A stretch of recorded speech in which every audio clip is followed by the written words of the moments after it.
থেকে হ্যাঁ, এসে তো 11 জানুয়ারি ওরা বসলেন। তোমরা প্রথম প্রস্তাব ছিল, দেখো তোমরা গভর্নমেন্ট চালাও আর আমি মানুষের মধ্যে জনসমর্থন তোমাদের জন্য গড়তে থাকবো।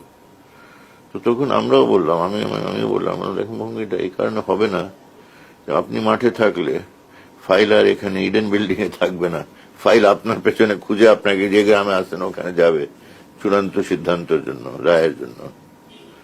তো এটা দেখেন, এটা অবাস্তব হবে যদি। তারপরে আন্তর্জাতিক ভাবে সবাই আসবে আপনার সঙ্গে দেখা সাক্ষাৎ করতে, আর আন্তর্জাতিক ভাবেও তারা তখনই আস্থা তাদের থাকবে আমাদের উপরে, দেখবে যে সরকার প্রধান আপনি। তো অনেক ওনাকে এটা মানাতে হয়েছিল। উনি আসলে বলছেন, না কেন, আমি তো আসি, দেখবে যে আমি আছি, কিন্তু কাজ এই ডে টু ডে এইসব ফাইল টাইল এগুলো আমার মানে আমার কাজ না।